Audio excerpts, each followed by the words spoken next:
안녕하세요. 오늘은 구약성경 신명기를 함께 살펴보겠습니다. 신명기라는 책은 이름 그대로 되풀이한 명령입니다. 이전에 하나님께서 이스라엘 백성에게 모세를 통하여 말씀하셨던 내용들을 모세가 다시 한번 출애굽 2세대에게 하나님의 말씀을 전달하는 내용이 바로 신명기의 책입니다. 그래서 이전에 봤던 내용들이 많이 되풀이되고 있기에 우리가 이전에 봤던 출애굽기와 레위기와 민수기와의 내용이 많이 비슷하다라는 것을 느낄 수 있습니다. 그래서 비교적 우리에게 친숙한 책이라고 할 수 있고요. 주로 하나님께서 우리에게 선포해 주신 계명들이 많기에 인용되는 구절들이 굉장히 많습니다. 그래서 성경 전체를 보면 신약 성경에도 구약의 성경들이 인용되는 경우들이 많은데 창세기와 시편과 이사야 말씀과 같이 신명기는 가장 많이 인용되는 성경이라고 할 수 있습니다. 신명기를 기록한 목적은 모세가 시내산에서 받았던 그 하나님의 율법과 계명을 출애굽 세대가 이제 가나안 땅에 들어가기 전에 다시 한번 상기시켜주고 기억하게 함으로써 그 말씀을 지키고 우리 하나님은 신실한 분이시다라는 사실을 가르쳐주고자 함입니다. 그래서 이스라엘 백성이 말씀을 읽음으로써 하나님의 말씀에 더욱더 순종하게 되는 계기가 되었으면 좋겠다라는 마음가짐으로 3번의 설교를 하는 내용이 나옵니다. 신명기를 우리가 한눈에 함께 보기를 원하는데요. 신명기는 이제 3번의 설교로 기록이 되어 있습니다. 그래서 1장부터 4장까지, 그 다음 4장부터 26장 19절까지, 그 다음에 27장 이후에 34장까지의 내용으로 우리가 구분을 할 수 있습니다. 첫 번째 설교에서는 서론과 하나님께서 이전에 우리에게 행하셨던 일들이라는 제목으로 언약을 요약해주는 내용과 광야 전체의 생활을 회고하는 내용이 나옵니다. 그리고 두 번째 설교는 이제 핵심적인 내용에 대한 설교로서 이제 율법이 삶의 원칙이다. 즉 하나님의 말씀을 따라서 우리가 살아가야 한다라는 사실을 다시 한번 가르쳐주고 있습니다. 그래서 여러 가지 율법과 따라야 할 계명들 그리고 특별히 10계명을 다시 한번 언급함으로써 하나님이 우리의 삶의 주인이시며 우리의 말씀을 우리의 삶을 말씀으로 이끌어 가시는 분이시다라는 사실을 우리가 기억해야 할 것입니다. 그 다음 3번째 설교는 언약 갱신과 헌신. 그래서 이 언약을 다시 한번 갱신함으로써 우리가 새 언약을 따르고 또 축복과 저주와 또 모세의 죽음을 통하여 이야기가 마무리되는 것으로 우리가 볼 수 있습니다. 신명기라는 책은 모세가 지었다고 대부분의 의견이 이제 일치되고 있고요. 연대는 주전 15세기경 정도에 기록된 오래된 책이라고 할 수 있습니다. 다음으로는 신명기의 핵심 구절을 우리가 함께 나누기를 원합니다. 유대인들에게 신명기에서 가장 중요하고 핵심 구절을 꼽으라고 한다면 바로 신명기 6장 4절에서 9절의 말씀을 꼽을 것입니다. 이 말씀은 이렇게 기록이 되어 있습니다. 이스라엘아 들으라. 우리 하나님 여호와는 오직 유일한 여호와시니 너는 마음을 다하고 힘을 다하고 뜻을 다하여 내 하나님 여호와를 사랑하라 라고 기록이 되어 있습니다.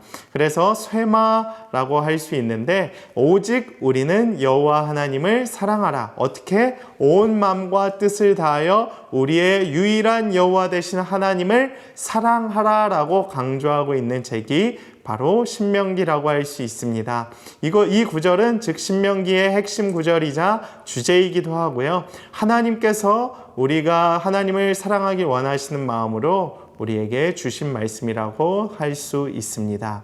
그 다음은 요단강 동편과 서편의 지도를 통하여 신명기가 어느 배경 가운데에서 진행이 되고 쓰여진 책인지 우리가 함께 살펴보기를 원합니다.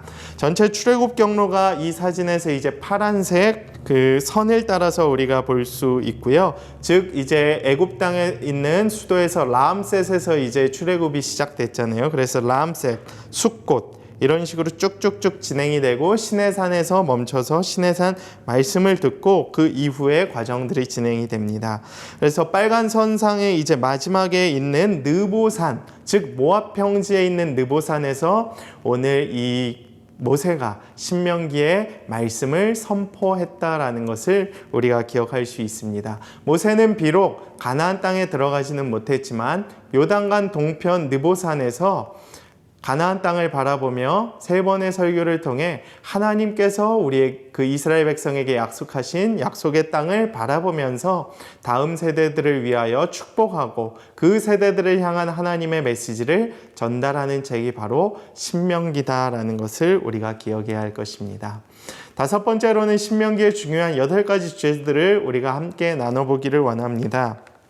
바로 첫 번째로는 언약과 갱신에 대한 내용입니다. 신명기에는 26번이나 되는 언약에 대한 내용이 나옵니다.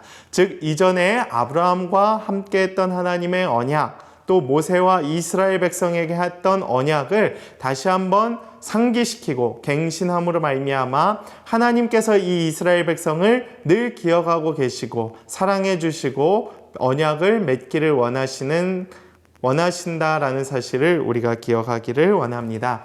두 번째 중요한 주제는 사랑입니다. 하나님의 사랑이 이스라엘 백성 가운데에 늘 있다라는 사실입니다. 출애굽과 같은 구원의 은혜를 베풀어 주셨고 이스라엘 백성을 늘 구름기둥과 불기둥을 통하여 광야에서 지켜주셨으며 즉 약속하신 땅으로 이끌어 주신 주님의 사랑을 우리가 이 신명기를 통해서 느낄 수 있습니다. 세 번째는 율법에 대한 내용입니다. 가나안 땅에 세워질 하나님 나라 가운데에 하나님의 율법이 이 나라의 이 지역 가운데 이 공동체 가운데 중심과 기준이 되기를 원한다는 것입니다. 즉 이 율법을 통하여 이스라엘 백성들은 하나님과의 언약의 백성이다라는 사실을 다시 한번 약속하는 것입니다.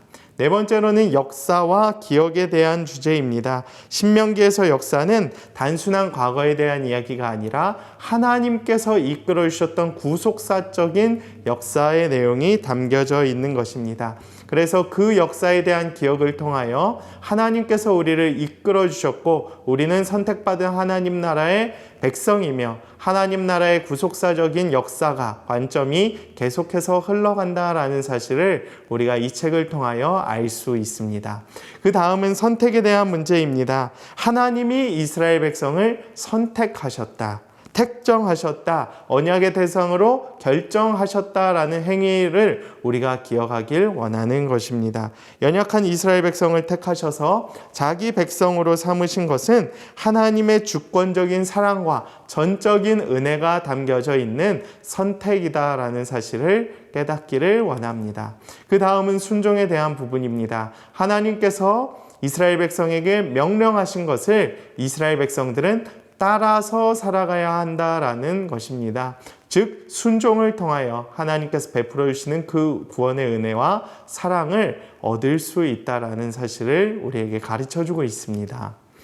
축복과 저주에 대한 내용입니다. 주님에 대한 하나님의 말씀을 따르는 자들에게는 하나님의 복이 임할 것이며 하나님의 말씀을 따르지 않고 거부하고 죄악된 행위를 행하는 자들에게는 하나님께서 저주하시고 벌을 내리신다라는 사실을 기억해야 합니다.